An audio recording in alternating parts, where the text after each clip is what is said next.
Meio-dia, 3 minutos, de volta. Agora para falar sobre política. Paulo Roberto está por aqui. Boa tarde, Paulo. Boa tarde, tudo bem, Anchieta? Fim de semana tranquilo? Tudo sob controle, em paz, né? Tranquilo. Exceção feita a esses acidentes aí que vocês mostraram. Olha, não tem jeito, né? A gente é uma bagaceira, como a gente diz no popular. Meu Deus do céu. Infelizmente. Aproveitar e enviar aqui os nossos parabéns ao senhor Severino Pedro da Silva.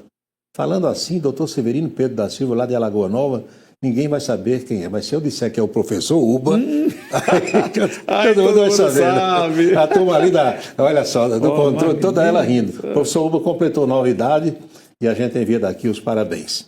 Mas, minha gente, será que o brasileiro imaginava que a eleição norte-americana fosse contaminar os políticos daqui?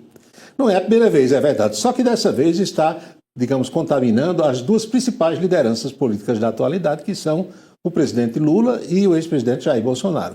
Os dois se reportaram nesse fim de semana à eleição norte-americana, um torcendo por Kamala Harris e o outro torcendo por Donald Trump. O presidente Lula falou sobre o assunto naquela entrevista à TV francesa da sexta-feira. Vamos ver.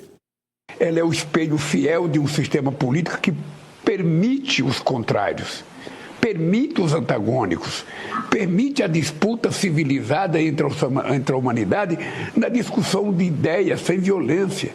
Então eu acho que a Kamala ganhando as eleições é muito mais seguro da gente fortalecer a democracia nos Estados Unidos.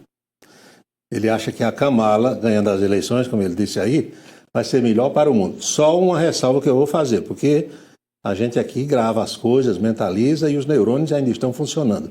Quando Lula não estava no poder ainda, dessa vez, e Bolsonaro era o presidente, e falou que estava torcendo por Donald Trump, contra exatamente o Joe Biden, tudo que é petista foi para a rede social, desceu além Bolsonaro, dizendo que ele, na condição de presidente da República, não devia torcer por ninguém, que era ruim para o Brasil e tal, tal. Agora Lula faz a mesmíssima coisa na condição de presidente da República, né? E Bolsonaro, que não é presidente, pode fazer esse tipo de declaração sem maiores consequências, também falou, pediu voto para Donald Trump. Eleições nos Estados Unidos, o maior país democrático do mundo. Em cena, o maior líder conservador da atualidade, Donald Trump. Em seu governo, os Estados Unidos projetava poder. Não tivemos guerras. A paz se fez presente em todo o globo. Hoje vemos guerras, a volta do terrorismo e a censura aprisionando a todos. A volta de Trump, a certeza de um mundo melhor, sem guerras, terrorismo e o retorno da liberdade em toda a sua plenitude. Em nome dos brasileiros que amam a Deus, amam o Estado de Israel, respeitam a família, a propriedade privada, o livre comércio e a liberdade de expressão, os nossos votos de sucesso.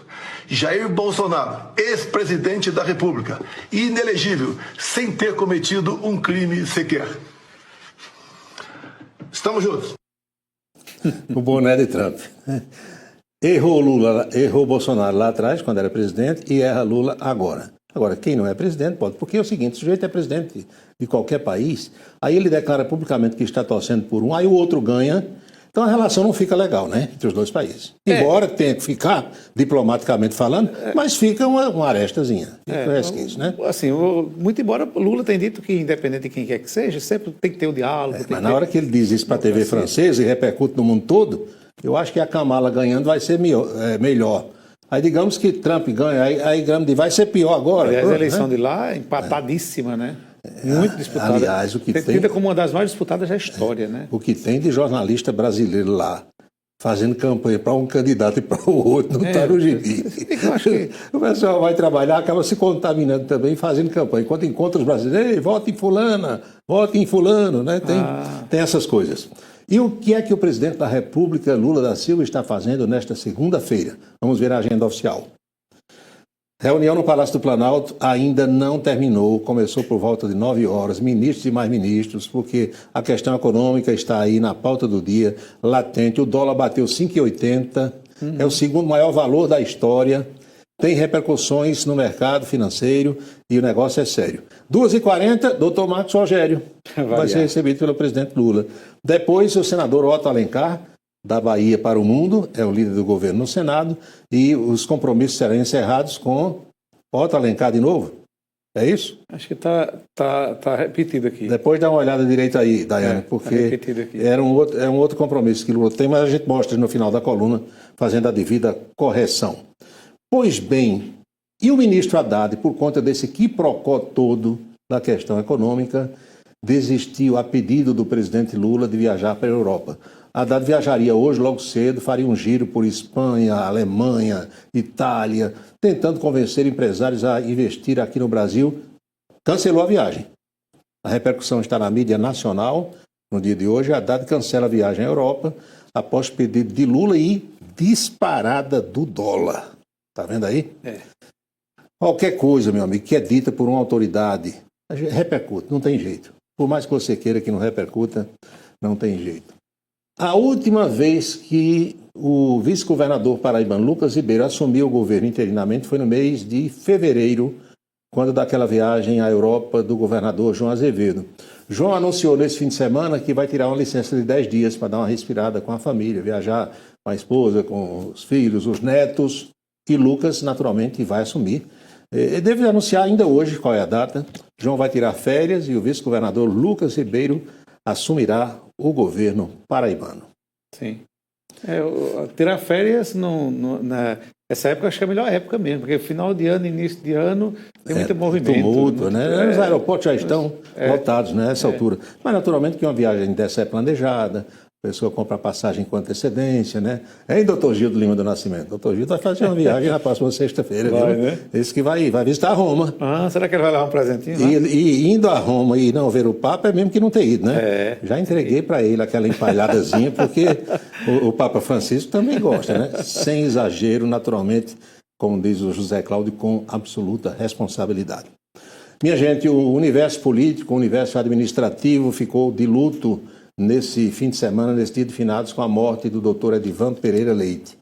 Edivan Leite, que ocupou tantos cargos públicos, dirigiu a CAGEPA, dirigiu a antiga CELB, foi secretário municipal em vários cargos, uma figura importante, prefeito de Boa Vista, primeiro prefeito de Boa Vista, 3 vezes, né?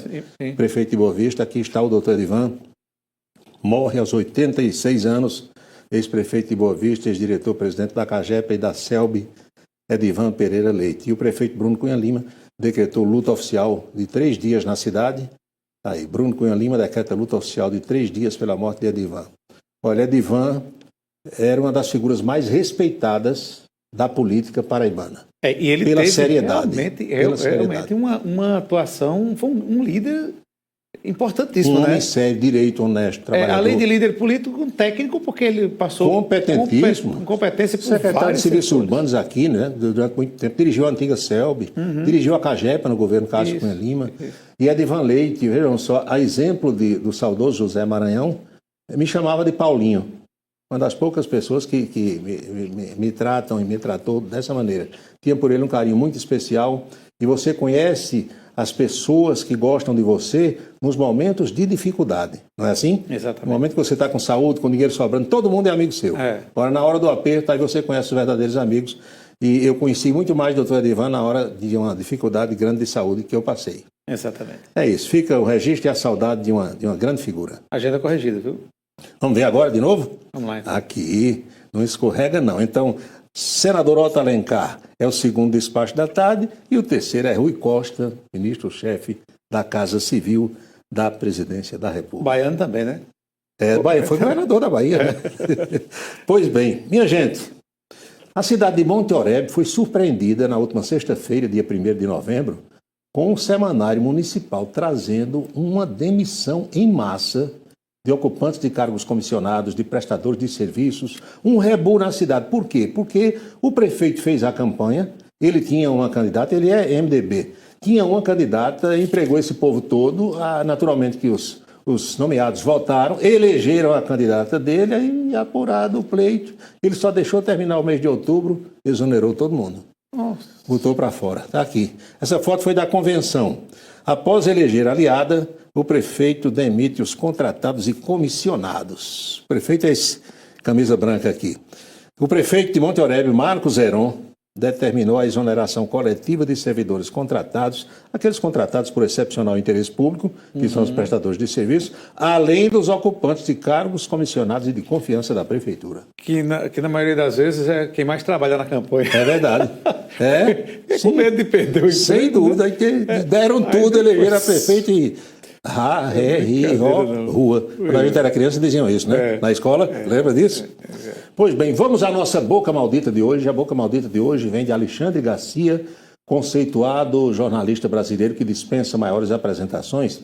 E Alexandre levantou uma lebre interessante, que é um ponto para a reflexão de todos os brasileiros, sejam bolsonaristas ou lulistas, sejam ligados ao universo político ou não, os operadores de direito, os acadêmicos de direito desse Brasil todo. O que é que o Alexandre destaca na nossa boca maldita de hoje? É que não há emenda à Constituição sobre um determinado assunto, está escrito, está valendo, está vigindo, e de repente algum ministro do Supremo Tribunal Federal interpreta diferente e dá uma decisão contrariando aquilo que está escrito. Boca maldita de hoje para reflexão vem de Alexandre Garcia. Não consigo entender que não se revogou o artigo 53 da Constituição e, no entanto, se toma decisão contrariando esse artigo. Não houve nenhuma emenda constitucional alterando isso. O artigo 53 diz que deputados e senadores são invioláveis por quaisquer palavras. Pode dizer o que quiser. Ele é inviolável, está escrito na Constituição. Mas 2 senadores entraram no Supremo com uma ação por calúnia, injúria e difamação contra Gustavo Gayer, porque ele os chamou de vagabundos. Que não chega a ser calúnia, injúria e difamação, mas é uma interjeição, né? Mas, enfim, o Supremo aceitou. E o Gayer está virando réu, né? Está virando réu. E os senadores são 2 senadores de Goiás. Um deles é Jorge Cajuru, o outro não me ocorre o nome agora, mas são 2 senadores do estado de Goiás, estado pelo qual o Gayer é deputado, não é isso? Um ponto para reflexão. Está escrito? Está. Mas aí a decisão vem contrariando aquilo. Você vai apelar para o Papa, não quer saber. Antes você corria para o Papa, né? Até João Paulo II você aí corria. Mas agora o Papa Francisco já disse, não veio não, que brasileiro é muita cachaça e pouca oração. Ele disse. É isso, Chita. Tá bom, Paulo. Até amanhã. Até amanhã. Chegou a hora de acompanhar outras novidades de Brasília, direto da capital federal, com Napoleão de Castro. Meu abraço, Anchieta. Cumprimentar a você, Paulo Roberto, os nossos telespectadores que nos acompanham nesta segunda-feira. A gente inicia mais uma semana de acompanhamento aqui direto do Congresso Nacional e a expectativa em cima do início, a partir de amanhã, do P20, os parlamentos dos 20 países maiores em nível de economia, que acontece aqui no Congresso Brasileiro. A Câmara dos Deputados e o Senado Federal vão sediar entre amanhã e quinta-feira a 10ª cúpula do P20, grupo que reúne os parlamentares dos países com as maiores economias do mundo. O tema do encontro é Parlamentos por um Mundo Justo e um Planeta Sustentável. Criado em 2010, o P20 é um grupo liderado pelos presidentes dos parlamentos de países integrantes do G20, que, por sua vez, a reunião dos 19 maiores economias do mundo, mais a União Europeia e a União Africana. Pelo menos 35 delegações representantes dos parlamentos dos mais de 20 países e de organismos internacionais deverão comparecer a Brasília para o encontro. O encontro do P20 é realizado alguns dias antes da cúpula do G20, marcada para os dias 18 e 19 de novembro, no Rio de Janeiro. E pela bancada da Paraíba, nesta segunda-feira, a gente traz a fala do deputado Luiz Couto, que fez importante pronunciamento na tribuna da Câmara, chamando a atenção para a violência contra idosos na Paraíba e no Brasil. É verdade, e também no nosso estado da Paraíba também, que cresceu de forma que nós não podemos aceitar. Os idosos que estão aí, vítimas de violência, e muitas vezes não há qualquer ação para impedir que isso aconteça. E, ao mesmo tempo, quer dizer, nós vamos fazer agora, nesta quinta-feira e sexta-feira, primeiro vamos visitar alguns dos órgãos que cuidam do idoso, né? E também vamos fazer um debate profundo sobre a questão dos idosos, os direitos que os idosos têm. Infelizmente, parece que não há, por parte do poder público, uma ação para que, de fato, nós tenhamos políticas públicas que possam assegurar aos idosos uma vida digna para todos. As informações de Brasília para o Em Dia da Rede ITA, Napoleão de Castro. Obrigado, Napoleão. O PROCON